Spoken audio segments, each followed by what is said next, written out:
Debate with Dr. Arun Kumar. Welcome back. സ്വന്തക്കൊള്ളയിൽ super ടിസ്റ്റോ. Welcome to the special editorial show.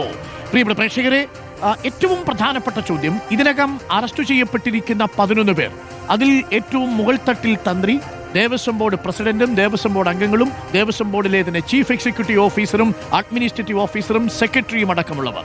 എന്നാൽ പ്രധാനപ്പെട്ട ചോദ്യം ഇതാണ്: അന്വേഷണം എവിടെ കൊണ്ട് നിൽക്കുമോ? കോൺഗ്രസും BJPയും ഉന്നയിക്കുന്ന പ്രധാനപ്പെട്ട പ്രശ്നം, തന്ത്രിയെ മറയാക്കി മന്ത്രിയെ രക്ഷിക്കാൻ പോകുന്നുണ്ടോ, തന്ത്രിയിൽ അവസാനിക്കുമോ എന്നുള്ളതാണ് പ്രധാനപ്പെട്ട ചോദ്യം.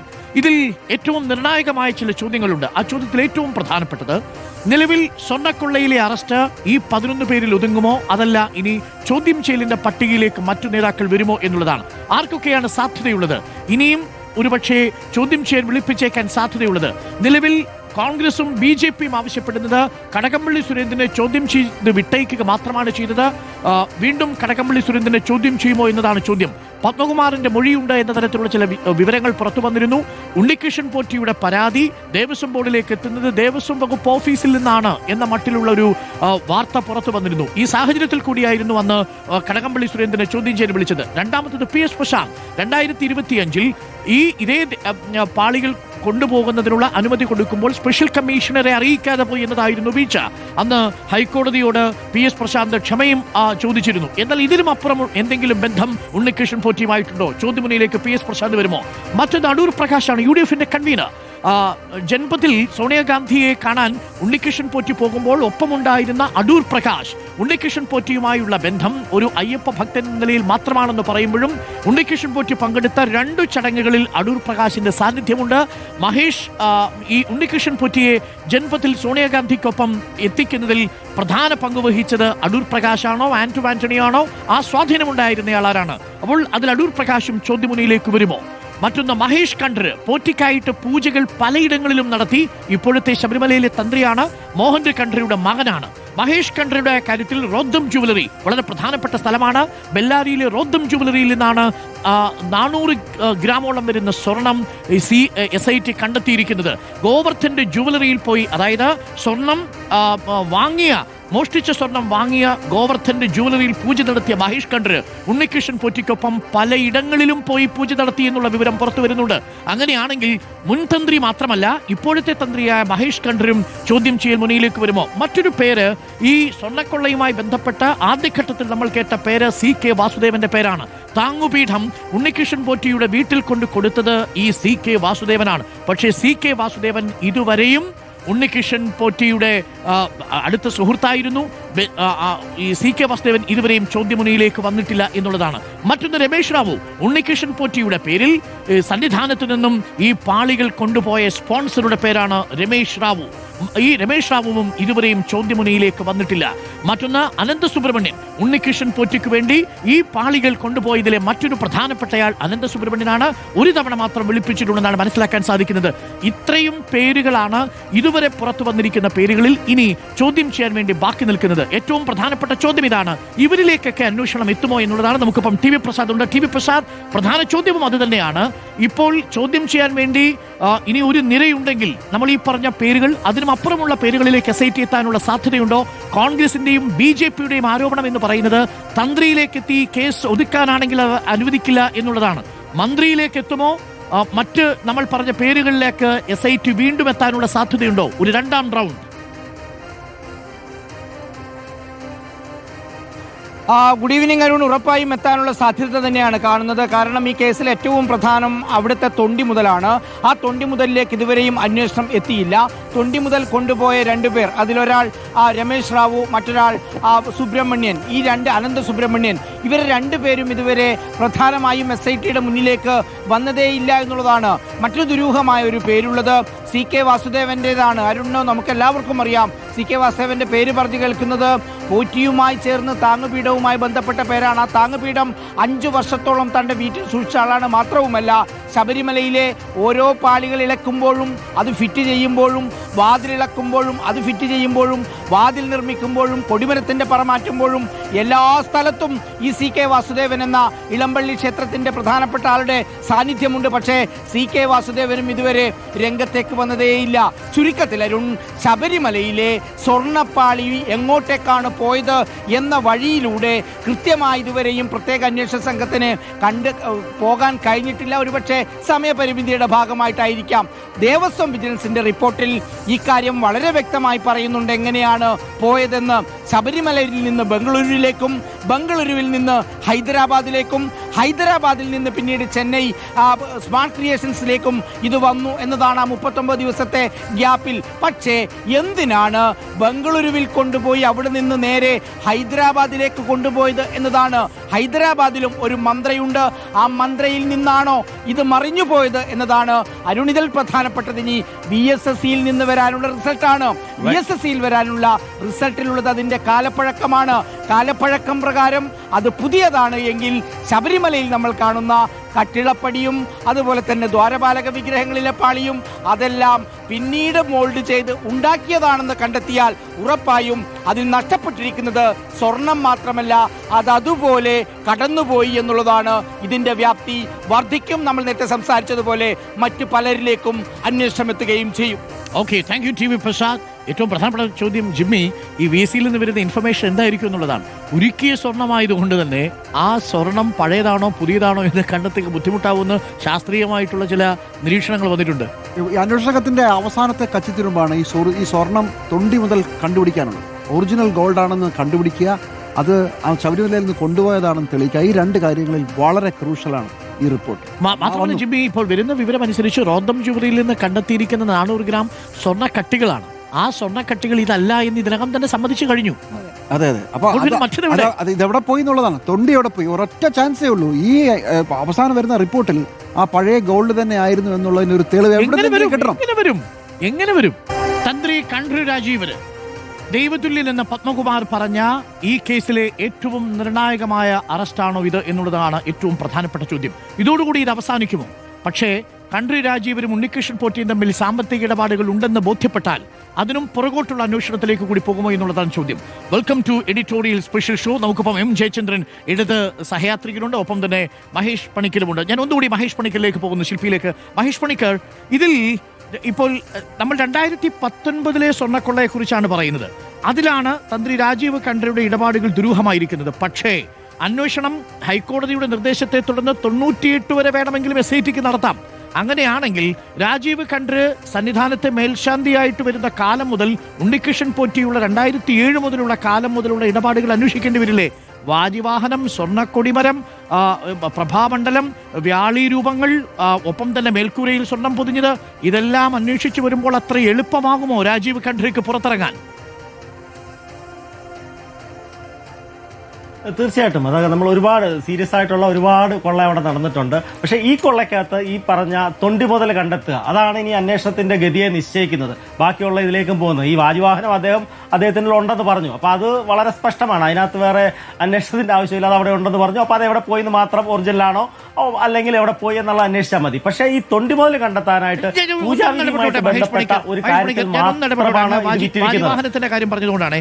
ആ വാജിവാഹനം ഇപ്പോൾ തന്ത്രി രാജീവ് കണ്ഠരുടെ കയ്യിലുണ്ട്. പക്ഷേ ഇതുവരെ ആ വാജിവാഹനം ആരുടെ കയ്യിലായിരുന്നു എന്നതും അന്വേഷണ വിധേയമാക്കണ്ടേ? ചില അഭ്യൂഹങ്ങൾ ഇങ്ങനെയുണ്ട്.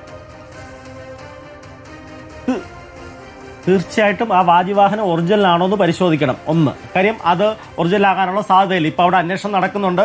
ഇപ്പം അവിടെ SIT അന്വേഷിച്ചുകൊണ്ടിരിക്കുകയാണല്ലോ അദ്ദേഹത്തിന്റെ വീട്ടിലുണ്ടോ, ഇനി വീട്ടിലുണ്ടേ ഒറിജിനൽ ആണോ, ഇനി വീട്ടിലില്ലേ വേറെ ഏത് ഗോഡൌണിലാണ്. അപ്പം അങ്ങനെയൊക്കെയുള്ള അനേകം ചോദ്യങ്ങൾ നമ്മുടെ മുമ്പിലുണ്ട്. അപ്പം അതിന്റെ അന്വേഷണം അയ്യപ്പൻ എന്തായാലും അത് കണ്ടെത്തുന്നതിനാണ് എന്റെ വിശ്വാസം. കാര്യം അത് അദ്ദേഹം ആദ്യമേ അബദ്ധവശാൽ അങ്ങനെ പറഞ്ഞു പോയതാണ് എന്റെ ഉണ്ടെന്നും പിന്നെ കൊടുത്തെന്ന് പറയുന്ന പ്രയാർ ഗോപാലകൃഷ്ണനെ പോലുള്ള അല്ലെങ്കിൽ കുറുപ്പ് സാറിനെ പോലെയൊക്കെ എന്ന് പറയുന്ന ആൾക്കാരുടെയൊക്കെ ഒരു സാന്നിധ്യം ഇതിനകത്ത് എന്ത് കാരണത്തിൽ കൊടുത്തു, ഇനി അവരെല്ലാം കൂടെ ചേർന്ന് വിറ്റതാണോ, അല്ലെങ്കിൽ അതിന് മറ്റ് ഗൂഢാലോചനയുണ്ടോ, അങ്ങനത്തെ കാര്യങ്ങളൊക്കെ അതിനകത്ത് അന്വേഷിക്കേണ്ടതായിട്ടുണ്ട്. കാര്യം ഒരു കാര്യം ഉറപ്പാണ്, ഈ പറഞ്ഞ എല്ലാത്തിനകത്തും ഉണ്ണികൃഷ്ണൻ പോറ്റിയുണ്ട്, തന്ത്രിയുണ്ട്, ഈ പറഞ്ഞ ഭണ്ഡാരി ഗോവർദ്ധൻ, അങ്ങനത്തെ ആ ഒരു ടീമുണ്ട് എല്ലാത്തിനകത്തും, ഈ കൊടിമരത്തിലാണേലും മറ്റേതിനകത്താണേലും എല്ലാത്തിനകത്തും. അപ്പം ഇവരുടെ ബാക്കിയുള്ള രാഷ്ട്രീയക്കാരൻ മാറി മാറി വരുന്നുണ്ട്, ഉദ്യോഗസ്ഥർ മാറി മാറി വരുന്നുണ്ട്. അപ്പം ബാക്കിയുള്ളവരുടെയൊക്കെ ഇടപെടലുകൾ മന്ത്രിമാർ മാറി മാറി വരുന്നുണ്ട്. അപ്പം അതിലൊന്നും നമുക്ക് ഇത് ചെയ്യാൻ പറ്റില്ല. പക്ഷെ ഇവരും നിരന്തരമായിട്ടുണ്ട്. അപ്പോൾ മഹേഷ് പണിക്കർ, ഈ വിഷയം വരുന്നത് മുതൽ ആദ്യം മുതലേ തന്ത്രിയുടെ പേര് താങ്കൾ ഇടയ്ക്കിടയ്ക്ക് പറയുന്നുണ്ടായിരുന്നു. താങ്കൾക്കുള്ള സംശയത്തിന്റെ അടിസ്ഥാനം എന്താണ്? ഇതിനെല്ലാത്തിനും ഞങ്ങളൊക്കെ പറയുന്നതിന് മുമ്പേ, എല്ലാ അന്വേഷണ ഉദ്യോഗസ്ഥർ തിരിയുന്നതിന് മുമ്പേ താങ്കളാണ് ഈ പേര് ആദ്യം പറഞ്ഞത്. എന്തായിരുന്നു കാരണം? അല്ല, അങ്ങനെയല്ല. അവിടെ ധനത്തിനോടുള്ള അമിതമായ ആർത്തി തന്നെയാണ് അതിനത്തെ കാര്യം. നിസ്സാരം അവിടുത്തെ നമ്മൾ പഴയ കാലത്തൊക്കെ ഈ പറഞ്ഞ മേൽശാന്തിയെ നിശ്ചയിക്കുന്നതിനുള്ള ഇതൊക്കെ നമുക്ക് അറിയാവുന്നതാണ്. കാര്യം അവർ അത്രയ്ക്ക് എന്താ പറഞ്ഞ എല്ലാ കാര്യത്തിനകത്തും അവരുടെ ഒരു കമ്മീഷൻ പോലെയോ അല്ലെങ്കിൽ മറ്റുള്ള അവിടുത്തെ പടിപൂജ പോലത്തെ പൂജകൾ ചെയ്യുന്നതിനെ കുറിച്ചൊക്കെയുള്ള അത് മൊത്തത്തിലുള്ള ഇതാണ് കാര്യം. അതുമായിട്ട് കുറച്ചടുത്തിരിക്കുന്നവർക്ക് അറിയാൻ പറ്റും എങ്ങനെയാണ് അവിടെ കാര്യങ്ങളൊക്കെ സംഭവിക്കുന്നതെന്ന്. കാര്യം അതൊക്കെ നമ്മുടെ പരിപൂർണ കമ്മീഷനും ഒക്കെ വന്നിട്ടാണ് അതിനകത്ത് ഒരുപാട് മാറ്റങ്ങൾ വരുത്തിയത്. നേരത്തെ നമ്മുടെ ജി സുധാകരൻ അദ്ദേഹം മന്ത്രിയായിട്ടൊക്കെ വന്ന സമയത്താണ് അതിനകത്ത് കുറേ മാറ്റം വന്നത്. എന്നാലും ഇങ്ങനത്തെ കാര്യങ്ങളിനകത്ത് വളരെ കണിശമായിട്ട് ഇതിങ്ങനെ പറ്റൂ, ചിലത് ഇങ്ങനെ പറ്റത്തില്ല, അങ്ങനെയൊക്കെ പറയുന്ന അദ്ദേഹത്തിന്റെ പല ഇതിനകത്തും. ഇപ്പൊ തന്നെ എനിക്ക് മെയിനായിട്ട് പറയാനുള്ളത് നവഗ്രഹ ക്ഷേത്രം എന്ന് പറഞ്ഞൊരു ക്ഷേത്രം ഈ ജൂലൈയിലാണ് 50 കൊല്ലത്തിനിടയ്ക്ക്. അതെ, അതുകൊണ്ട് തന്നെ പറയുന്നത്. കാര്യം ഇങ്ങനത്തെ രീതിയിൽ തന്നെയാണ് പല രീതിയിൽ. കാര്യം സമാനമായിട്ടുള്ള ഈ സ്പോൺസറാണ് ഇതിനകത്ത് നമ്മൾ പറഞ്ഞ രണ്ട് രീതിയല്ല. അതായത് ദേവസ്വം ബോർഡും ഈ പറഞ്ഞ നേരത്തെ ഉള്ള ഈ തന്ത്രി ആചാരപരമായിട്ടുള്ള തന്ത്രിയും തന്നെ അല്ല, അവിടെ സ്പോൺസർ എന്നും പറഞ്ഞ മൂന്നാമത്തെ ഒരു രീതിയുണ്ട്. കാര്യം അവർ പറയുന്നത് ദേവസ്വം ബോർഡിൽ കൂടി ഒരു പ്രവൃത്തി ചെയ്തു പറഞ്ഞാൽ അതിന് ഒരുപാട് നൂലാമാലകളുണ്ട്, ടെൻഡർ മറ്റേത് അങ്ങനെയൊക്കെ പറഞ്ഞ നൂലാമാലകളുണ്ട്. ഒരു സ്പോൺസറായിട്ട് വന്ന് അയാളെ കൊണ്ട് ചെയ്യിപ്പിക്കുമ്പോഴത്തേക്ക് അതിനകത്ത് നൂലാമാലകളിൽ ഈ കൊടിമരം പോലും ടെൻഡർ ചെയ്തല്ല ചെയ്തിരിക്കുന്നത്, ഒരാളങ്ങ് ചെയ്യുകയാണ്. കാര്യം സ്പോൺസർ വന്ന് ചെയ്യാണ്. 3.5 കോടിയോ 4 കോടിയാണ്, 10-15 കിലോ സ്വർണത്തിന്റെ കണക്കാണ്. അപ്പം ഇങ്ങനത്തെ ഓരോ കാര്യങ്ങളൊക്കെ ഇവരുടെ നേതൃത്വത്തിലാണ് നടക്കുന്നത്, അവരുടെ ഒരു ഗ്രൂപ്പിനകത്താണ് ഈ നടക്കുന്നത്. അപ്പം ആ ഗ്രൂപ്പ് തന്നെയാണ് ഇതിനകത്ത് എല്ലാം ഇടപെട്ടിരിക്കുന്നത്, എല്ലാ അവിടുത്തെ നിർമ്മാണ പ്രവർത്തനങ്ങളുമായിട്ട്. അതെ, പോറ്റി സ്പോൺസറാണ്. പോറ്റി സ്പോൺസർ എന്ന് വെച്ചാൽ മെയിൻ സ്പോൺസർമാരെ പുറത്ത് കാണിക്കാതെ പുള്ളി അവരുടെ കൂടുതൽ മേടിക്കുന്നു, ഇവിടെ കുറച്ച് ചിലവാക്കുന്നു. അപ്പൊ സ്പോൺസർമാരെ പറ്റിക്കുന്ന പരിപാടിയുണ്ട്. അപ്പം ഈ കോർഡിനേഷൻ എന്നൊക്കെ പറയുന്ന പോലത്തെ പരിപാടിയാണ്. അപ്പം ഇയാളുടെ ഡയറക്റ്റ് ധനമല്ല. കാര്യം അങ്ങനത്തെ കാര്യത്തിനകത്തൊക്കെ ഇദ്ദേഹത്തിന് അറിവുണ്ട്, പല കാര്യത്തിനകത്തും ഇദ്ദേഹത്തിന് അറിവുണ്ടെന്ന് നമുക്ക് ബോധ്യമുണ്ട്. അപ്പം അങ്ങനെ ബോധ്യമുള്ളതുകൊണ്ടാണ് നമ്മൾ അങ്ങനെ പറയുന്നത്. കാര്യം അതിനകത്താണ് ആ ഒരു കാര്യങ്ങൾ വരുന്നത്. കാര്യം അത് ഒരിക്കലും നമുക്ക് അയ്യപ്പന്റെ പോലാണ്, അയ്യപ്പന്റെ കൊടാനുകൂടി അയ്യപ്പ ഭക്തരുടെ ഇതാണ്. അപ്പൊ ഇപ്പോൾ ഈ തന്ത്രിക്ക് മാത്രമാണ്, ഈ തന്ത്രി കുടുംബത്തിൽ വേറെ ആർക്കും കൂടി പങ്കുണ്ട് അങ്ങ് കരുതുന്നുണ്ടോ? ഇല്ല, അങ്ങനെയല്ല. അതിനകത്ത് ഞാൻ പറഞ്ഞു വെച്ച് കഴിഞ്ഞാൽ അവരുടെ ഒരു ഓൾറൗണ്ട് ഒരു മേൽനോട്ടം അതിനകത്ത് ഈ പറഞ്ഞ നിർമ്മാണ പ്രവർത്തനങ്ങളിൽ അല്ല ഇതുപോലത്തെ സ്വർണം പോലത്തെ വിലപിടിപ്പിച്ച സാധനങ്ങളുമായിട്ട് ബന്ധ കാര്യത്തിൽ അവരുടെ വേണ്ടപ്പെട്ട ആൾക്കാരെ കൊണ്ട് മാത്രം അത് ചെയ്യിപ്പിക്കുന്ന ഒരു ടെൻഡറിലോ അല്ലെങ്കിൽ മറ്റ് ദേവസ്വം ബോർഡിന്റെ സുതാര്യമായ വ്യവസ്ഥയിലോ പോവാതെ മറച്ചു പിടിക്കുന്ന ഒരു രീതിയുണ്ട്. അപ്പോൾ ആ രീതിയാണ് നമ്മൾ ചോദ്യം ചെയ്യുന്നത്. അങ്ങനെ ആകാൻ പാടില്ല. അതൊരു ടെൻഡറിൽ കൂടെയും സുതാര്യമായ രീതിയിൽ തന്നെ പോകേണ്ട കാര്യങ്ങളാണ്. അപ്പം ഈ വക കാര്യത്തിൽ 18-ാം പടിയുടെ മേളിലോട്ടുള്ള കാര്യങ്ങളകത്തൊന്നും മറ്റാരും ഇടപെടാൻ പാടില്ല, ദേവസ്വം ബോർഡ് ഇടപെടാൻ പാടില്ല, അല്ലെങ്കിൽ ഉദ്യോഗസ്ഥർ ഇടപെടാൻ പാടില്ല എന്ന് പറയുന്ന ഒരു ശാഠ്യമുണ്ട്. അപ്പോൾ കാര്യം അതൊരു ദൈവിക കാര്യമായിട്ട് ബന്ധപ്പെട്ട കാര്യമാണ്. സംഭവം ശരിയാണ്, അതിനകത്ത് അവർക്ക് ഉത്തരവാദിത്തമുണ്ട്. പക്ഷേ ഈ പറഞ്ഞ വാജുവാഹനം പോലെ 500 കോടിയുള്ള സാധനം അവർ എടുത്തുകൊണ്ട് പോകും. അപ്പോൾ അതൊന്നും ചോദ്യം ചെയ്യാൻ പാടില്ല. അല്ലെ, അതൊക്കെ അവരുടെ ഇതിനകത്താണ്, അവരുടെ എന്തോ പരശുരാമൻ കൽപ്പിച്ച് അവർക്ക് കൊടുത്താണ്, ഇത് മൊത്തം അവരുടെ സ്വന്തം വീട്ടിലത്തെ കാര്യമാണ്, അത് എടുത്തുകൊണ്ട് പോകാനുള്ള അവകാശം അവർക്കുണ്ടെന്നുള്ള രീതിയാണ് പറയുന്നത്. സത്യം പറഞ്ഞാൽ നമ്മൾ മനസ്സിലാക്കേണ്ടത് നമ്മുടെ ശബരിമല ക്ഷേത്രം ഒരു ഊരാഴ്മ ക്ഷേത്രം അല്ല, അത് ദേവസ്വമാണ്. രണ്ട് രീതിയിലാണ് ഇതിന്റെ ഈ കവിയറ്റ് വന്നപ്പോഴത്തേക്ക് വന്നിരിക്കുന്നത്. ഒന്ന് ഈ പറഞ്ഞ ഊരാഴ്മയുള്ള, അതായത് അവിടുത്തെ തന്ത്ര കുടുംബത്തിന്റെ കലാകാലങ്ങളിലുള്ള ക്ഷേത്രം, അവിടുത്തെ നെല്ലും അവിടുത്തെ ഇതുമൊക്കെ കിട്ടുന്ന, അവർക്ക് അതിന്റെ പാട്ടമൊക്കെ കിട്ടുന്ന ടൈപ്പ് ക്ഷേത്രങ്ങൾ. അല്ലാത്ത നാട്ടുകാരുടെ ക്ഷേത്രം ശബരിമല ക്ഷേത്രം ഉറപ്പായിട്ടും ഈ പറഞ്ഞ നമ്മുടെ തിരുവിതാംകൂർ ദേവസ്വം ബോർഡിലേക്ക് അത് എക്സിക്യൂട്ട് ചെയ്യുന്ന സമയത്തേക്ക് രാജകുടുംബം കൊടുത്തിരിക്കുന്നത് ശബരിമല ക്ഷേത്രം ഒരു പൊതുക്ഷേത്രമായിട്ടാണ്. അതിനകത്ത് ഒരു തന്ത്ര കുടുംബത്തിൻ്റെയോ അല്ലെങ്കിൽ ഒരു കാര്യത്തിൻ്റെയോ കാര്യങ്ങൾ അതിനകത്തില്ല. അതെല്ലാവർക്കും പരിശോധിക്കാവുന്നതാണ്. കാര്യം അങ്ങനെയാണ് അതിൻ്റെ ഇത്. അല്ലാണ്ട് മറ്റ് ക്ഷേത്രങ്ങൾ ഇപ്പോൾ നമ്മൾ അല്ലാത്ത ഊരാഴ്മ ക്ഷേത്രം ഒരുപാടുണ്ട്. കാര്യം തന്ത്ര കുടുംബത്തിന് തന്നെ അധികാരമുള്ള അങ്ങനത്തെ അല്ലത്, അങ്ങനത്തെ ക്ഷേത്രം അല്ലത്. തെറ്റിദ്ധാരണയാണ്. രാഹുൽ ഈശ്വർ ഇപ്പോൾ ഒരു 1000 കൊല്ലത്തെ കഥയൊക്കെ പറഞ്ഞത്, അതുകൊണ്ടാണ് ഞാനതൊന്ന് ഉറപ്പിച്ച് പറഞ്ഞത്. Okay, thank you Mahesh Panicker, നമ്മൾ കാര്യങ്ങൾ വിശദീകരിച്ചത്. നമുക്കിപ്പോൾ എം ജയചന്ദ്രൻ കൂടി ചേരുന്നുണ്ട്. എം ജയചന്ദ്രൻ, ഇപ്പോൾ രാഷ്ട്രീയമായി CPM-ന് ഈ തന്ത്രിയുടെ അറസ്റ്റ് ഒരു ആശ്വാസം എന്ന വാക്ക് ഞാൻ ഉപയോഗിക്കുന്നില്ല, കാരണം അത് വിശ്വാസി സമൂഹത്തിന് വലിയ പ്രഹരമാണ് ഈ തന്ത്രി രാജീവ് ഖണ്ഡ്രെ അറസ്റ്റിലാവുന്നത്. പക്ഷേ അതെങ്കിലും രാഷ്ട്രീയമായി CPM-നെ പ്രതിരോധിക്കാനുള്ളൊരു കച്ചിത്തുരുമ്പായിട്ട് മാറുന്നുണ്ടോ? ഇല്ല, അങ്ങനെ അതിനെ CPM-നെ പ്രതിരോധിക്കാനുള്ള കച്ചിത്തുരുമ്പായിട്ട് ഖണ്ഡ്രെ രാജീവരുടെ അറസ്റ്റിനെ കാണേണ്ടതില്ല എന്ന പക്ഷക്കാരനാണ് ഞാൻ. അത് ഈ കേസിന്റെ തുടർ ചലനങ്ങളുടെ ഭാഗമായിട്ടുള്ള ഒരു ചലനമാണ്. പക്ഷെ അത് പ്രധാനപ്പെട്ട ഒരു തുടർചലനവുമാണ്. ഇത്രയും വലിയ മുമ്പ് ചർച്ചയിൽ സൂചിപ്പിച്ചതുപോലെ ഹൈക്കോടതി പറഞ്ഞ വമ്പൻ സ്രാവുകളിൽ പെട്ട ഒരു സ്രാവാണ് ഇദ്ദേഹം. ബാക്കിയുള്ളവർ എവിടെ, എങ്ങനെ, ആരൊക്കെ എന്നൊക്കെയുള്ളതിന് പുറകെ വരാനിരിക്കുന്നു. പക്ഷേ അതിൽ തീരെ ഈ കണ്ഠരർ രാജീവരെ അറസ്റ്റ് ചെയ്തതിന് തൊട്ട് പിന്നാലെ നമ്മൾ കാണുന്നത് എന്താണ്? അത് ഇത്ര ധൃതി വെച്ചത് എന്തിനാണ് അറസ്റ്റ് ചെയ്യാൻ എന്നുള്ള ചോദ്യമാണല്ലോ രാജീവ് ചന്ദ്രശേഖർ അടക്കം ഉള്ള BJP നേതാക്കളും പിന്നെ മറ്റു പലരും UDF നേതാക്കളടക്കം ചോദിക്കുന്നുണ്ട്. എന്നാൽ 2025 നവംബർ 24 ഇതേ തന്ത്രിയെ കണ്ഠരർ രാജീവരെ SIT ചോദ്യം ചെയ്യാൻ വിളിപ്പിച്ച് മൊഴിയെടുത്തതാണ്. അത് ആരും മറക്കാനിടയില്ലല്ലോ. അതാരും പറയുന്നില്ല ചർച്ചയിൽ. അതിനുശേഷം ഡിസംബറിൽ വീണ്ടും അദ്ദേഹത്തെ വിളിപ്പിച്ചെങ്കിലും അതിന് ശാരീരിക അസ്വസ്ഥയും എന്നുള്ള കാരണം പറഞ്ഞ് ഇവരും ചെന്നില്ല. അതിനുശേഷമാണ് കൂടുതൽ അന്വേഷണം നടത്തിയ SIT ഇപ്പോൾ ഇന്നലെ അദ്ദേഹത്തെ രാവിലെ മുതൽ ചോദ്യം ചെയ്ത് മാത്രമേ അറസ്റ്റ് ചെയ്ത് രേഖപ്പെടുത്തുന്നത്. അതാണ് അതിന്റെ പിറകിൽ ഉണ്ടായത്. പക്ഷെ ഇപ്പൊ ഇവിടെ ചർച്ച ചെയ്തതുപോലുള്ള കാര്യങ്ങൾ മാത്രമല്ല ഡോക്ടർ ഞാൻ മനസ്സിലാക്കിയിട്ടുള്ള കാര്യം പെട്ടെന്ന് പറയാം. ഈ 2018 കാര്യം 2019 കാര്യം എന്നുള്ളതാണ് ചർച്ച. പക്ഷെ അതിനു മുമ്പ് വളരെ പ്രധാനപ്പെട്ട ഒരു കാര്യം നടക്കുന്നത് 2017 2017 ജൂണിലാണ് അവിടെ പുതിയ കൊടിമരം സ്ഥാപിക്കുന്നത്. പുതിയ കൊടിമരം സ്ഥാപിക്കുന്നതിന്റെ ഭാഗമായിട്ടാണ് വായുവാഹനത്തിന്റെ ഇഷ്യൂ ഉയർന്നു വരുന്നത്. എന്നാൽ പുറത്ത് പറയാത്ത അല്ലെങ്കിൽ പുറത്ത് ചർച്ചയ്ക്ക് വരാത്ത വേറൊരു വലിയ ഇഷ്യൂ ഉണ്ട്. അതേ 2017 മെയ് മാസം 17-ാം തീയതി ശബരിമല ശ്രീകോവിലിന്റെ മുകളിലുള്ള 3 താഴികക്കുടങ്ങൾ അവിടുന്ന് പുതുക്കി പിണിയാനായി എടുത്തുകൊണ്ട് പോകുന്നുണ്ട്. അനുജ്ഞ വാങ്ങിച്ചിട്ടാണ് എടുത്തുകൊണ്ട് പോയിട്ട് 2 മാസം കഴിഞ്ഞ് തിരിച്ചു വരുന്നുണ്ട്. ജൂലൈ അവസാനം തിരിച്ചു വരുന്നുണ്ട്. തിരിച്ചു വരുമ്പോൾ ഈ അനുജ്ഞ വാങ്ങിയിട്ടൊന്ന് 2 തിരിച്ചു വരുമ്പോൾ ശുദ്ധികലശം നടത്തണം. അത് നടത്തിയിട്ടില്ല. 3 പൂർണ്ണകുംഭം അടക്കമുള്ള കാര്യങ്ങൾ ചെയ്തിട്ട് വേണം അത് പുനഃപ്രതിഷ്ഠിക്കാനായിട്ട്. അത് നടന്നിട്ടില്ല. അവിടെ ഒരു വ്യക്തമായ ആധാര ലംഘനമുണ്ട്. ആ ആധാര ലംഘനം എന്തുകൊണ്ട് എന്നൊക്കെ അത് ബാക്കി കാര്യങ്ങൾ ചെയ്യുമായിരുന്നു. അതായത് ആ പ്രശ്നം ഈ 3 താഴികക്കുടങ്ങൾ മുകളിലുള്ളത് കൊണ്ടുപോയി എന്നുള്ളത് പുറത്തെ ചർച്ച ചെയ്യാത്ത പ്രശ്നമാണ്. SIT ചർച്ച ചെയ്തിട്ടുള്ള വിഷയമാണ് ഞാൻ മനസ്സിലാക്കുന്നത്. അത് വളരെ ഗൗരവമായ പ്രശ്നമാണ്. അവിടെ മുതലാണ് ആധാര ലംഘനത്തിന്റെ പല കാര്യങ്ങളും നടക്കുന്നത്. മറ്റൊന്ന് ഡിസംബർ 5 ഉത്തരവിൽ ഹൈക്കോടതിയുടെ ഇടക്കാല ഉത്തരവ് പറയുന്നുണ്ട് ഇതുവരെ അന്വേഷിച്ചുകൊണ്ടുള്ള 2018 മുതൽ 2027 കാര്യങ്ങളാണെങ്കിൽ ഇനി SIT അന്വേഷിക്കേണ്ടത് 2014 മുതൽ ഉള്ള കാര്യങ്ങൾ അന്വേഷിക്കണം എന്ന് വ്യക്തമായതിൽ പറയുന്നുണ്ടല്ലോ. അപ്പൊ 2014 എന്താണ് പ്രശ്നം എന്നുള്ളത് ഇപ്പൊ ഈ ചുരുങ്ങി ചർച്ചകൾ വിവരിക്കാൻ സമയമില്ലാത്ത അതിലേക്ക് വരുന്നില്ല.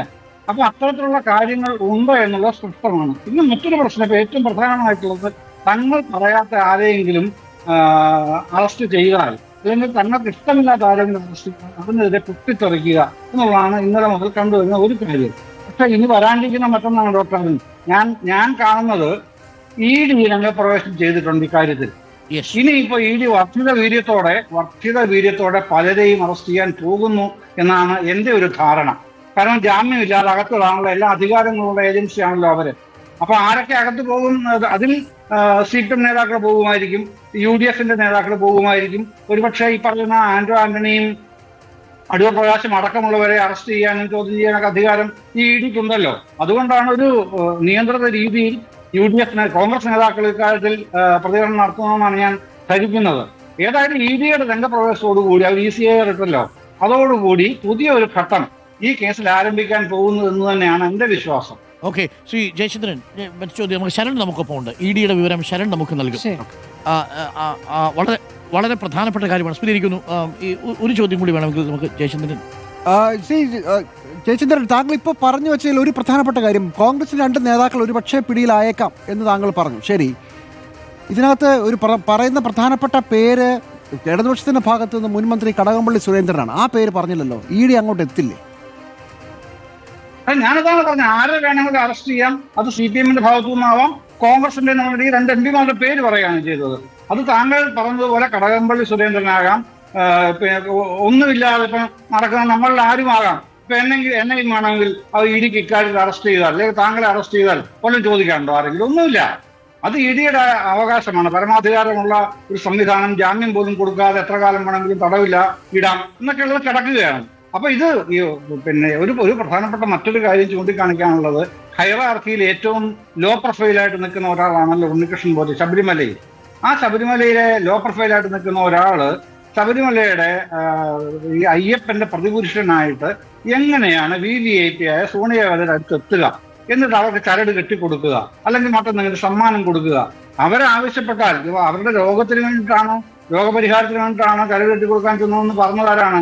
ഈ അഭിനോക്കിയല്ലേ പറഞ്ഞത്.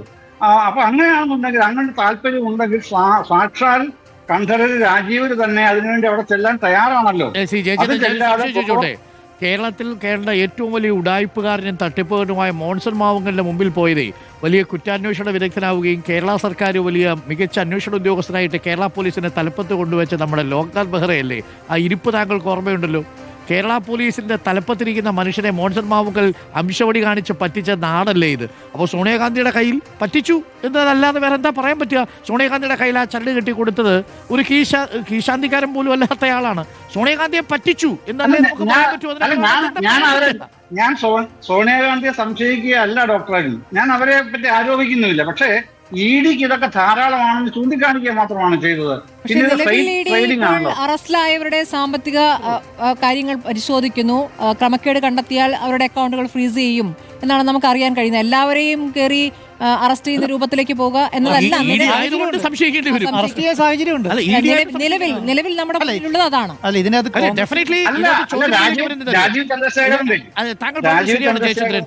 ഒരു ചോദ്യം മുന്നിലേക്ക് വരാൻ പോകുന്നത്. ഗിഫ്റ്റ് എന്താണെന്നൊരു ചോദ്യം വേണമെങ്കിൽ EDക്ക് ചോദിക്കാം. അല്ല, ഇതിനകത്ത് കോൺഗ്രസിന് പബ്ലിക് വിസിബിലിറ്റി ഉണ്ടല്ലോ. ഇതിനകത്ത് ആകെ ഗിഫ്റ്റ് കൈപ്പറ്റിയിരിക്കുന്നത് സോണിയാഗാന്ധിയാ. ഗിഫ്റ്റ് ഒന്നും ഉണ്ടാവില്ല. ചിലപ്പോൾ ഈ പറയുന്നത് ഏതെങ്കിലും കുംഭമോ അങ്ങനെ ഏതെങ്കിലും ഈ ആടിയ നെയ്യോ ശിഷ്ടം നെയ്യോ ഒക്കെ ആയിരിക്കാം ഒരു പക്ഷേ. നേരത്തെ പറഞ്ഞാൽ എന്തുമാവാം കേട്ടോ. ED അധ്യായം തുറക്കുന്നതോടുകൂടി ഇത് എങ്ങോട്ട് വേണമെങ്കിലും പോകാം. തെരഞ്ഞെടുപ്പ് വരാൻ പോവാണ്, എവിടം വരെ വേണമെങ്കിലും പോകാം. ഇതിനകത്ത് LDFിലും പെട്ട ആരെയും ഇതിനകത്ത് പിടികൂടാം. അതാണ് രാജീവ് ചന്ദ്രശേഖറിന്റെ രാവിലത്തെ വാർത്താ സമ്മേളനത്തിലെ മെസ്സേജ്. ഞാൻ മനസ്സിലാക്കിയത് അങ്ങനെയാണ്. പിന്നെ എന്തുകൊണ്ട് ഇപ്പോ ധൃതി പിടിച്ച് അറസ്റ്റ് ചെയ്തു? ധൃതി പിടിച്ചതല്ലല്ലോ. അതാണ് ഞാൻ പറഞ്ഞത്. നവംബർ 24 ചോദ്യം ചെയ്യല്, മൊഴിയെടുക്കല് ധൃതിയാണോ? അത് ഡിസംബറിൽ വിളിച്ചെടുത്ത് എല്ലാതിരുന്നത് അതൊക്കെ നമ്മുടെ മുമ്പിലുണ്ട്. പക്ഷെ അതല്ല അദ്ദേഹത്തിന് മുമ്പിലുള്ളത്, രാജീവ് ചന്ദ്രശേഖരന് മുമ്പിലുള്ളത് ധൃതി പിടിച്ച് അറസ്റ്റ് ചെയ്തു എന്നുള്ളത് തന്നെയാണ്. അവരുടെ താല്പര്യം. അല്ല, അതിനകത്ത് KC വേണുഗോപാലിന്റെയും പിന്നെ അതുപോലെ തന്നെ BJPന്റെ ആംഗിൾ ഒന്നാണ്. എന്താണെന്നറിയോ? ശബരിമലയിലെ അയ്യപ്പന്റെ സ്വർണ്ണം കൊള്ളയടിച്ച കേസിൽ തന്ത്രിയെ മാത്രം ബലിയാടാക്കി യഥാർത്ഥ വമ്പന്മാരെ രക്ഷിക്കാൻ അനുവദിക്കില്ല. KC വേണുഗോപാലിന്റെ പോസ്റ്റാണ് ഇത്. തന്നെയാണ് രാവിലെ കേസുരേന്ദ്രൻ പറഞ്ഞത്. അപ്പൊ ഇത്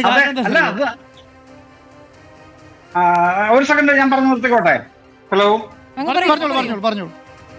അല്ല, ഇതിലെ പ്രശ്നം എന്ന് പറഞ്ഞാല് ഈ പിന്നെ കവിയേറ്റെന്ന ഒരു ശില്പസ്ഥലം കൊണ്ടാണ് മഹേഷ് പണിക്കർ പറഞ്ഞത്. യഥാർത്ഥത്തിൽ അദ്ദേഹം ഉദ്ദേശിച്ചത് കവനന്റ് എന്നാണ് ഞാൻ മനസ്സിലാക്കുന്നത്. അത് തന്നെ ആയിരിക്കും. അപ്പൊ ഈ കവനന്റ് പ്രകാരം അധികാരം നിർവഹിച്ചിട്ടുണ്ട്. ഈ തന്ത്രി അധികാരങ്ങൾ എന്താണെന്നുള്ളതിന്റെ ആ രേഖകൾ മുഴുവൻ ഇപ്പോഴും നമ്മൾ സംസാരിക്കുന്ന ഈ സമയത്തും പന്തളം കൊട്ടാരത്തിലാണ് ഉള്ളത്. അതില് വ്യക്തമായി പറയുന്നുണ്ട് എന്താണ് അധികാരങ്ങൾ എന്നുള്ളത്. തന്ത്രി അവിടുത്തെ ഈ പിന്നെ ദേവസ്വം വകുപ്പിന് overall administration and law and order maintenance അതേ ഉള്ളൂ.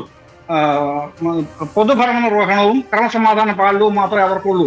അതേസമയം തന്ത്രിക്ക് ചീഫ് പ്രീസ്റ്റിന് പറഞ്ഞിരിക്കുന്നത് റിച്വലിസ്റ്റിക് ആയിട്ടുള്ള മുഴുവൻ കാര്യങ്ങളുടെ ഉത്തരവാദിത്വം, പിന്നെ day to day affairs Devaswom ബോർഡിനും അതിന്റെ ഉദ്യോഗസ്ഥർക്കും ഇതാണ് പറഞ്ഞിരിക്കുന്നത്. അപ്പൊ അതുകൊണ്ടാണ് നാളിതുവരെ ദേവസ്വം ബോർഡിന്റെ ഒരൊറ്റ മിനിറ്റ്സിൽ പോലും കേരളത്തിലെ ഒരു ദേവസ്വം മന്ത്രിക്ക് ഒപ്പിടേണ്ടി വരാത്തത്. അവർക്കതിന് അധികാരമില്ലാത്തതുകൊണ്ടാണ്. പക്ഷെ അത് വളരെ ബോധപൂർവ്വം മറച്ചുപിടിച്ചാണ് ചർച്ചകളിൽ എപ്പോഴും മുഴപ്പിച്ചു നിൽക്കുന്നത്. എന്തുകൊണ്ട് കടകംപള്ളി സുരേന്ദ്രൻ മന്ത്രി അറസ്റ്റ് ചെയ്യുന്നില്ല? അധികാരമില്ലെന്നേ കടകംപള്ളി സുരേന്ദ്രന്. പിന്നെ വേറെ തരത്തിൽ കള്ളത്തരം കാണിച്ചിട്ടുണ്ടെങ്കിൽ അത് പിടിക്കണം, പിടികൂടണം, പൊക്കണം, അതൊക്കെ ചെയ്യണം. പക്ഷെ EDക്ക് അതൊന്നും വേണ്ട. അവർക്ക് ആരോപണം മാത്രം മതി. അവർക്ക് പൊക്കാൻ അത് തന്നെ ധാരാളമാണ് എന്നുള്ളതാണ് മുമ്പിലുള്ള യാഥാർത്ഥ്യം. താങ്ക് യു ശ്രീ ജയചന്ദ്രൻ ചേർന്നതിന്. ശബരിമല സ്വർണ്ണക്കൊള്ളയിൽ നിർണായകമായ ഒരു സൂപ്പർ ട്വിസ്റ്റിലേക്കാണോ കാര്യങ്ങൾ പോകുന്നത്? തന്ത്രി രാജീവ് കണ്ഠരയുടെ അറസ്റ്റോടുകൂടി അന്വേഷണം ഏതു ദിശയിൽ എന്നുള്ളതാണ് ചോദ്യം. നമുക്കൊപ്പം ശരൺ കൂടി ചേരുന്നുണ്ട്. ഇതിൽ ഏറ്റവും പ്രധാനപ്പെട്ട ആംഗിൾ ജിമ്മി ഇതിലെ സാമ്പത്തിക ഇടപാടാണ്. നേരത്തെ നമ്മൾ പറഞ്ഞതും അതാണ്. EDയുടെ അന്വേഷണം ശബരിമല സ്വർണ്ണക്കൊള്ളയിലേക്ക് എത്തിയാൽ അതിന് സ്വാഭാവികമായും രാഷ്ട്രീയ സ്വഭാവം ഉണ്ടാവും. ED അന്വേഷിച്ച ഒരു കേസിലും രാഷ്ട്രീയ ലക്ഷ്യത്തോടു കൂടിയല്ലാതെ ED അന്വേഷണം പൂർത്തിയാക്കിയിട്ടില്ല. അതുകൊണ്ട് തന്നെ ഈ കേസിൽ സംശയത്തിന്റെ മൊഴിയിൽ നിൽക്കാൻ പോകുന്നത് CPM മാത്രമായിരിക്കില്ല. ED കളത്തിൽ ഇറങ്ങുന്നതോടുകൂടി ഇപ്പോൾ നിലവിൽ പ്രതികൾ ഇവർ മാത്രമാണെങ്കിലും ചോദ്യം ചെയ്യൽ വിളിപ്പിക്കലടക്കമുള്ള നാടകങ്ങൾ പ്രതീക്ഷിച്ചൂടെ? EDയുടെ ഫുൾ ഫോം തന്നെ ഇലക്ഷൻ ഡിസ്റപ്റ്റേഴ്സ് ആണ്. എത്രയോ കാലമായി എവിടെയൊക്കെ ഈ പരിപാടിയാണ് ചെയ്തുകൊണ്ടിരിക്കുന്നത്. നിങ്ങൾ എവിടെ വേണമെങ്കിലും എടുത്തു, അവിടെ എല്ലാം അങ്ങനെയാണ്. ഇപ്പോ ഈ കാര്യത്തിൽ പെട്ടെന്ന് വേറൊരു കാര്യം കൂടെ ഉണ്ട്. പെട്ടെന്ന് തന്നെ എടുത്തു ECR. മറ്റൊരു പ്രാഥമിക അന്വേഷണം പോലെയില്ല. തെരഞ്ഞെടുപ്പിന് ഇനി 3 മാസമേ ഉള്ളൂ. സത്യത്തിൽ 2 രീതിയിലാണ് ഈ ശബരിമലയിലെ പലതരം കോൺട്രാക്റ്റുകളിൽ ഒരുപാട് അബദ്ധങ്ങളും കാര്യങ്ങളും നടന്നിട്ടുണ്ടെന്നുള്ളത് എല്ലാവർക്കും അറിയാവുന്ന കാര്യമാണ്. ആ വഴിക്ക് പോകാം, ആ വഴിക്ക് പോകുന്നു എന്ന് ധരിപ്പിച്ചുകൊണ്ട് വേറെ രീതിയിലേക്ക് പോകാം. ഒരു 2-3 പേരെ അറസ്റ്റ് ചെയ്യുക, ചോദ്യം ചെയ്യുക, അതിനൊരു കഥയുണ്ടാക്കുക, അതിനൊന്നും EDക്ക് ഒരു പാടുമില്ല. ED ക്ഷമിക്കണം, വേറൊന്നുമല്ല, ഇത് നല്ല രീതിയിൽ നടക്കേണ്ട ഒരു അന്വേഷണമാണ്. പക്ഷേ ED തൊട്ടാൽ അത് കുഴപ്പമാണ് എന്നുള്ളതാണ് ജനങ്ങളുടെ ഒരു പൊതുവിശ്വാസം. EDക്ക് കടലാസിന്റെ വില പോലുമില്ല എന്നുള്ളതാണ് പ്രശ്നം. അത് രാഷ്ട്രീയ ആയുധമായി മാറ്റാൻ മാത്രമേ എല്ലാവരും ഉപയോഗിക്കുന്ന ബോധ്യം ഓൾറെഡി ഉണ്ട്. പക്ഷേ നിലവിൽ നമുക്ക് അറിയാനാകുന്നത് ഇപ്പോൾ നടന്ന ഇടപാടുകൾ ആദ്യഘട്ടത്തിൽ അത് പരിശോധിക്കുന്നു എന്നുള്ളതാണ്. അനധികൃത സമ്പാദ്യം കണ്ടെത്തിയാൽ മരവിപ്പിക്കാനുള്ള നടപടികളിലേക്ക് കടക്കുന്നുള്ളതാണ്. ശരൺ ഉണ്ട് വിവരങ്ങളുമായി. ശരൺ, ഇപ്പോൾ നമുക്ക് അറിയാനാകുന്നത് ഇപ്പോൾ അറസ്റ്റിലായവരുടെ സാമ്പത്തിക ഇടപാടുകൾ പരിശോധിക്കുന്നു അല്ലേ?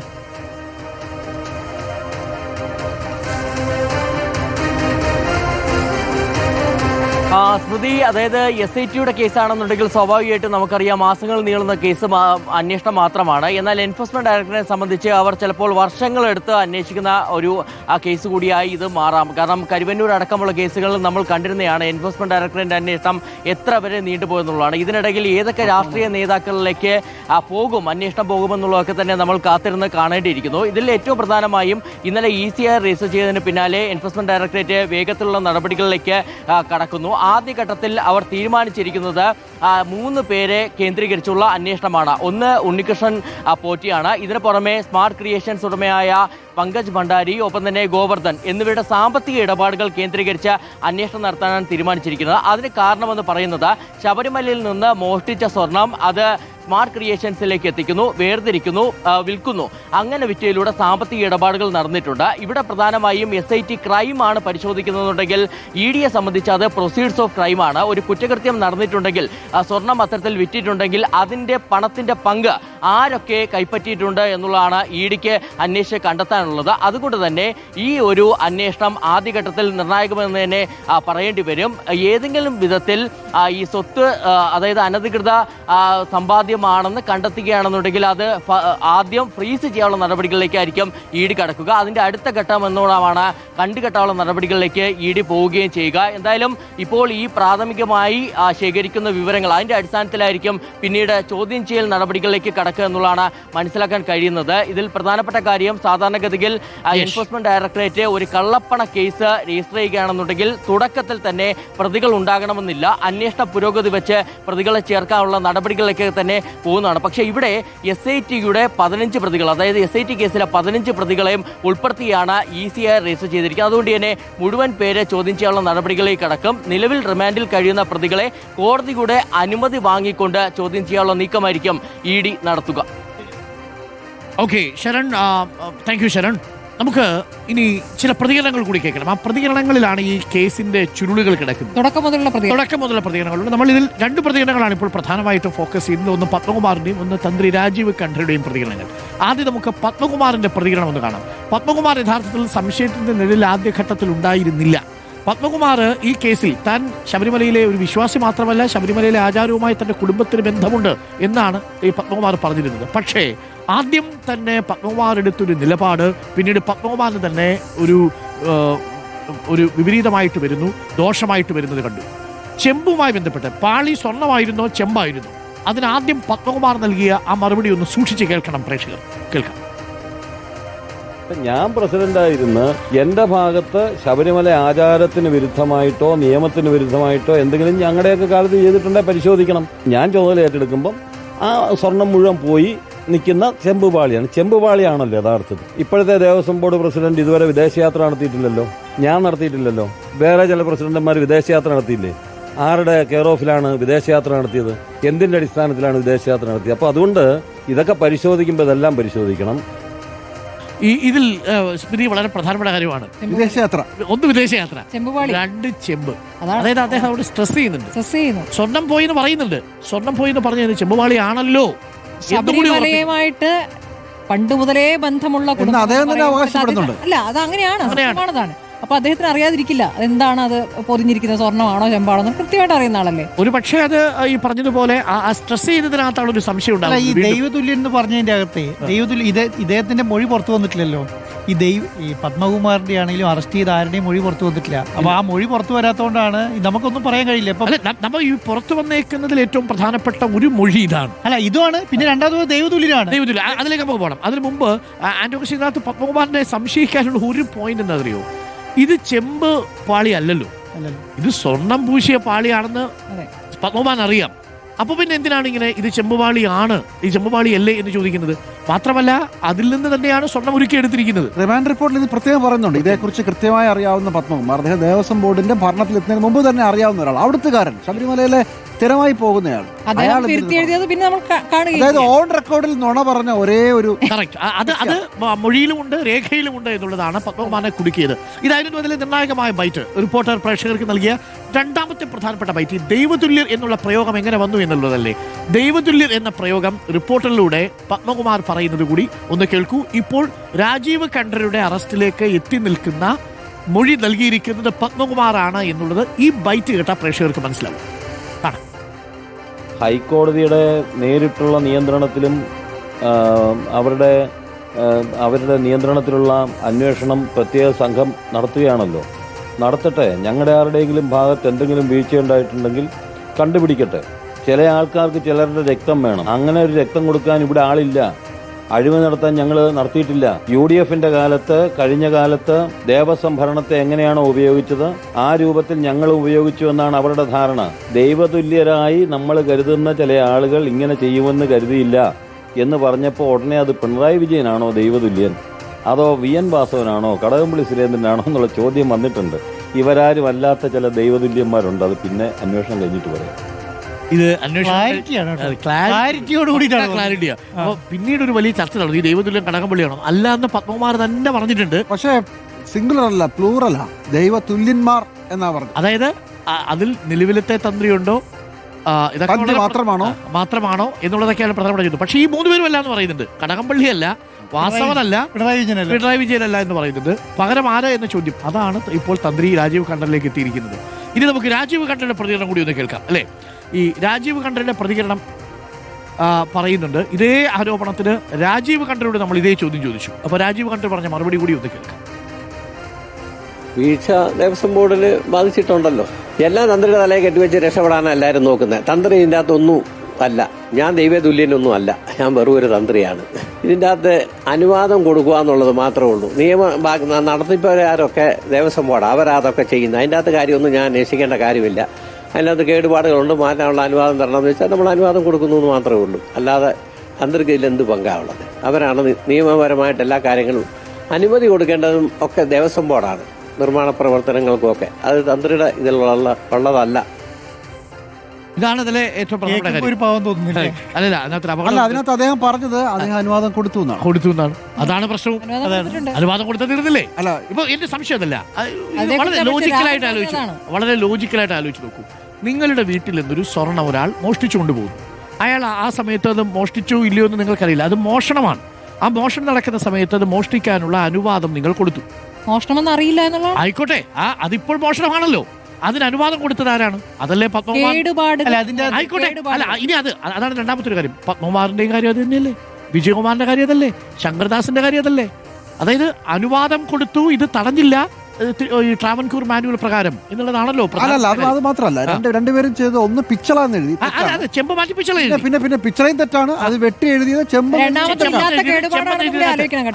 അല്ല, അവിടെയാണ് ഒരു പ്രധാനപ്പെട്ട ചോദ്യമുള്ളത്. അപ്പൊ ഇത് തടഞ്ഞില്ല എന്ന് മാത്രമല്ല, ഇതിനകത്ത് ഗൂഢാലോചനയിൽ പങ്കുണ്ടോ?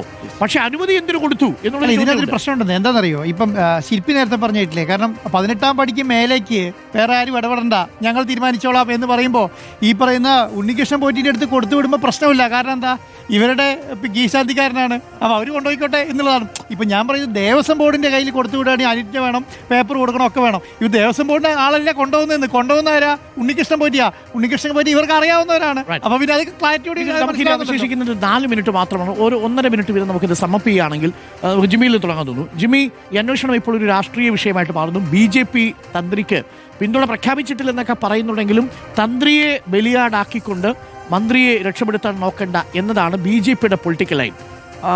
ആ പൊളിറ്റിക്കൽ ലൈൻ ഇനി കോൺഗ്രസ് ഏറ്റെടുക്കാനുള്ള സാധ്യതയുണ്ടോ? എല്ലാ സാധ്യതയുണ്ട്. കോൺഗ്രസ് ആ പൊളിറ്റിക്കൽ ലൈൻ പറയാതെ പറയും എന്നുള്ളതാണ് ഞാൻ വിചാരിക്കുന്നത്. കടകംപള്ളി സുരേന്ദ്രൻ അറസ്റ്റ് ചെയ്യപ്പെടില്ലെങ്കിൽ നോക്കൂ, ഇത് വലിയ തട്ടിപ്പാണെന്ന് പറയും. അതായിരിക്കും BJPയേക്കാൾ മുമ്പേ കോൺഗ്രസ് ഇന്ന് തന്നെ അത് എറിഞ്ഞു കഴിഞ്ഞു. എന്തുകൊണ്ട് കടകംപള്ളിയെ പിടിക്കുന്നില്ല, എന്തുകൊണ്ട് പ്രശാന്തിനെ പിടിക്കുന്നില്ല എന്ന് പറഞ്ഞു. അതുകൊണ്ട് തന്ത്രി അറസ്റ്റിലാണെങ്കിൽ ബാക്കിയുള്ളവരും പിടിക്കണം. തന്ത്രി മാത്രം പോരാ, മന്ത്രി വേണം. അതായിരിക്കും അടുത്ത ക്യാമ്പയിൻ. തന്ത്രി അകത്ത് മന്ത്രി എവിടെ എന്നുള്ളതായിരിക്കും ചോദ്യം. അതായിരിക്കും അടുത്ത ദിവസങ്ങളിൽ കേരളം കാണാൻ പോകുന്ന പ്രതിപക്ഷത്തിന്റെ പ്രധാനപ്പെട്ട ചോദ്യം. ഇതിൽ പാർട്ടിക്കും സർക്കാരിനും ഒക്കെ തന്നെ ഉത്തരവാദിത്തമുണ്ട്. കാരണം ദേവസ്വം ബോർഡാണ് ആത്യന്തികമായി ഇതിന്റെ അഡ്മിനിസ്ട്രേറ്റീവ് കാര്യങ്ങൾ ചെയ്യുന്നത്. തന്ത്രിക്ക് ഉള്ളതിനേക്കാൾ റോള് അവർക്ക് തന്നെയാണുള്ളത്. അതിലെ ഭാഗമായിട്ടുള്ളവരാണ് ഇപ്പോൾ അറസ്റ്റിലായിരിക്കുന്നത്. ഉറപ്പായിട്ടും ഇതിൽ CPM നേതാക്കൾ അല്ലെങ്കിൽ CPM-മായി ബന്ധപ്പെട്ട പാർട്ടിയുമായി ബന്ധപ്പെട്ടവരെ തന്നെ അതിന്റെ ചുമതല ഏൽപ്പിക്കുമ്പോൾ അതിൽ സർക്കാരിനും കൃത്യമായ ഉത്തരവാദിത്തമുണ്ട്. അതിൽ നിന്ന് ഒഴിഞ്ഞു മാറാൻ പറ്റില്ല. അപ്പോൾ സർക്കാരിന് ഉത്തരവാദിത്തമുണ്ട്. സർക്കാരുമായി ബന്ധപ്പെട്ടവർ എത്രത്തോളം അറിഞ്ഞിരിക്കുന്നു എന്നുള്ളത് ഇനി കിട്ടുന്ന മൊഴികളാണ് ഏറ്റവും പ്രധാനം. ഈ തന്ത്രി നൽകുന്ന മൊഴി, തന്ത്രിയെ ഇനിയിപ്പോൾ കസ്റ്റഡിയിൽ ആവശ്യപ്പെടാൻ പോവുകയാണ്. ആ മൊഴി വളരെ നിർണായകം. ഈ കേസിൽ ഇപ്പോൾ സംഭവിച്ചുകൊണ്ടിരിക്കുന്ന രാഷ്ട്രീയ പ്രതികരണങ്ങൾ പ്രത്യേകിച്ച് BJPയുടെയും കോൺഗ്രസിന്റെയും ഭാഗത്തുനിന്ന് വരുന്നത് ഈ അന്വേഷണത്തെ തീരെ സഹായിക്കുമെന്ന് എനിക്ക് തോന്നുന്നില്ല. കാരണം SITയിൽ വിശ്വാസം പ്രകടിപ്പിച്ചിരിക്കുന്നത് ഹൈക്കോടതിയാണ്. ഹൈക്കോടതിയുടെ മേൽനോട്ടത്തിലാണ് ഈ അന്വേഷണം നടക്കുന്നത്. SITയിൽ വിശ്വാസമില്ല എന്ന് തുറന്നു പറഞ്ഞിരിക്കുന്നു BJPയുടെ സംസ്ഥാന അധ്യക്ഷൻ.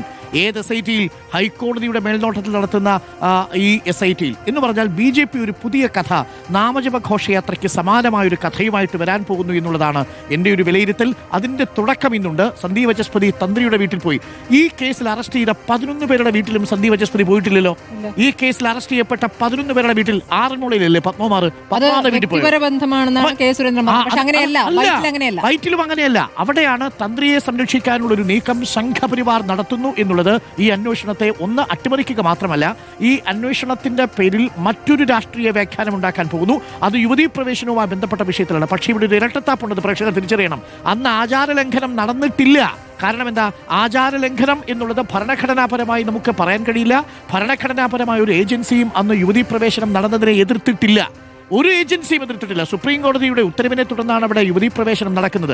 അത് ആചാരലംഘനമാകുന്നത് തന്ത്രി കുടുംബത്തിനും വിശ്വാസികൾക്കുമാണ്. അപ്പോൾ ഭരണഘടനാപരമായ ഒരു സ്ഥാപനവും ആചാരലംഘനം നടന്നിട്ടില്ലെന്ന് പറഞ്ഞ യുവതീ പ്രവേശനത്തിന്റെ വിഷയത്തിൽ അന്ന് ശുദ്ധികലശം നടത്തിയ തന്ത്രി, ആ വിഷയത്തിൽ ആചാരലംഘനത്തിന്റെ പേരിൽ സമരത്തിനിറങ്ങിയ സംഘപരിവാർ ഇന്ന് ആചാരലംഘനം നടത്തി എന്ന് ഒരു പോലീസ് ഏജൻസി ഹൈക്കോടതി നിയോഗിച്ച് SIT കണ്ടെത്തിയുമ്പോൾ ആ ആചാരലംഘനം നടത്തിയ ആളുടെ വീട്ടിൽ പോയി അയാളെ പിന്തുണയ്ക്കുന്ന ഒരു ഇരട്ടത്താപ്പുണ്ട്. ആ ഇരട്ടത്താപ്പ് പ്രേക്ഷകർ തിരിച്ചറിയണം എന്നുള്ളതാണ് എനിക്ക് ഈ വിഷയത്തിലെ കാര്യം കൂടെ. ഇപ്പോൾ ഈ ഹിന്ദു ഐക്യവേദിയും BJPയും ഈ തന്ത്രിയെ അറസ്റ്റ് ചെയ്യുന്നതിൽ തിടുക്കം കാട്ടി എന്ന് പറയുന്നുണ്ടെങ്കിലും എല്ലാ ഹൈന്ദവ സംഘടനകളും അങ്ങനെയല്ല ചിന്തിച്ചിരിക്കുന്നത്. ശബരിമലയുമായി ബന്ധപ്പെട്ട വിവിധ സംഘടനകൾ തന്ത്രിയുമായി ബന്ധപ്പെട്ട സംശയം നേരത്തെ തന്നെ ഉന്നയിച്ചിട്ടുണ്ട്. അത് മാത്രമല്ല, ഇതിൽ തിടുക്കമെന്ന് പറയുന്നതിലും ഒരു കള്ളത്തരമുണ്ട്. കാരണം ഈ അന്വേഷണം കഴിഞ്ഞ 15-ാം തീയതി തീരേണ്ടതാണ്, കഴിഞ്ഞ ദിവസങ്ങളിൽ തീരേണ്ടതാണ്. 6 ആഴ്ച കൂടി സമയം നീട്ടിക്കൊടുത്തിരിക്കുകയാണ്.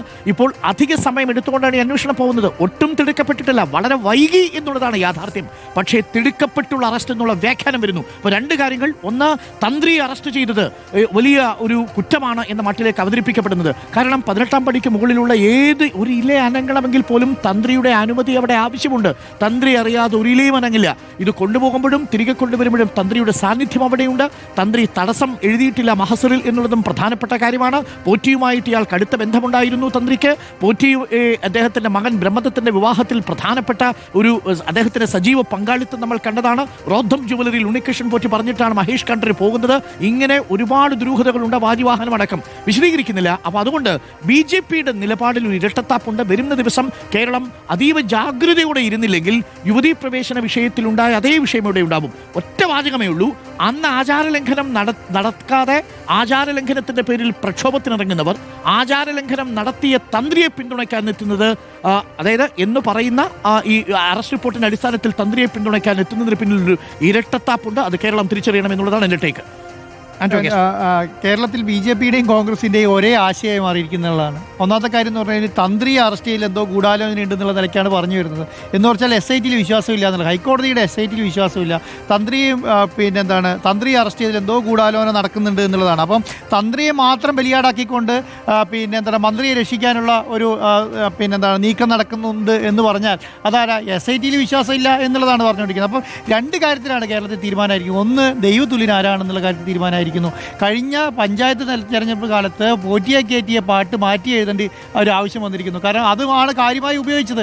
അപ്പോൾ അന്നേ ഇടതുപക്ഷവും CPM പാട്ട് മാറ്റിയല്ല, പാട്ടിനെ വരി കൂട്ടണം. അല്ല, ആയിക്കോട്ടെ. അപ്പം ഇടതുപക്ഷവും സർക്കാർ പറഞ്ഞിരുന്ന ഒരു കാര്യം എന്ന് പറയുന്നത് എന്താണ്, ഈ പറഞ്ഞ ശബരിമലയിൽ ദേവസ്വം ബോർഡിന്റെ അധികാരത്തിന് പുറത്ത് അധികാരം കൈകാളുന്ന കുറച്ച് ആൾക്കാരുണ്ട്.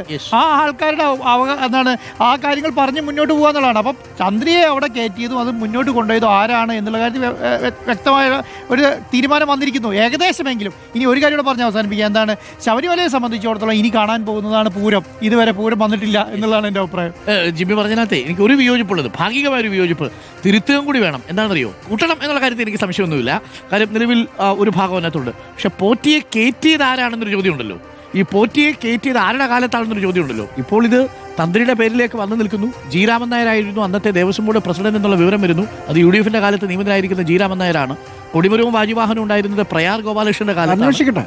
അതാണ്. അപ്പം പോറ്റിയെ കയറ്റിയത് അതാണ്. പോറ്റിയെ കയറ്റിയത് ഇപ്പോഴത്തെ മോഷണം 2019 ഇല്ല, പോറ്റിയെ കയറ്റിയത് 2019 2007 അയാളെ വന്നു. അല്ല, 2000 മോഷണം തുടങ്ങിയിട്ടുണ്ട്. മോഷണം തുടങ്ങിയ 19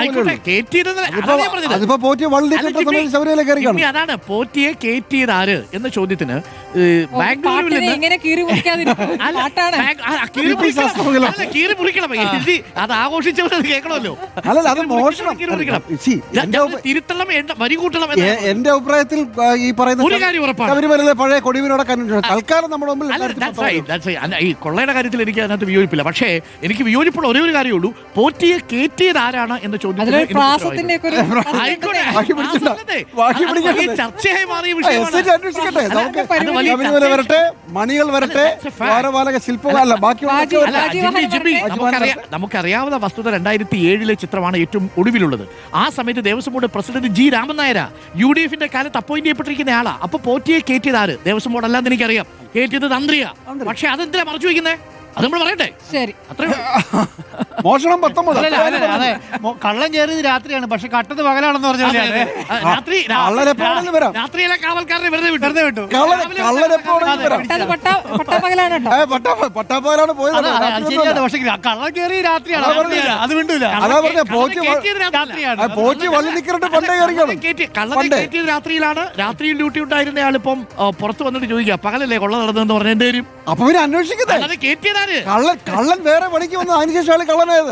വഴി ഉണ്ടാക്കി കൊടുത്തത് നിങ്ങളല്ല, സർക്കാർ സംവിധാനം. ആ സമയത്ത് എന്തായിരുന്നു ആ സംവിധാനം ഉണ്ടാക്കി കൊടുത്ത ആദ്യത്തെ വരി വൃത്തിയായിട്ട് മാറ്റി എഴുതി. ആ പാട്ടിലെ ഒരു വരി കൂടി കൂട്ടിച്ചേർക്കുന്നതിനോടൊപ്പം ആദ്യത്തെ വരിയിൽ ഒരു മാറ്റം വരുത്തി. ആദ്യത്തെ ഇനി വരുന്ന ഇലക്ഷനിൽ മാറ്റി ഉപയോഗിച്ചാൽ മതി. അത് മാറ്റി വെച്ചാൽ മതി. അവരാ പാട്ട് വിട്ടത്, അതിന്റെ ആവശ്യം കഴിഞ്ഞു പോട്ടെ.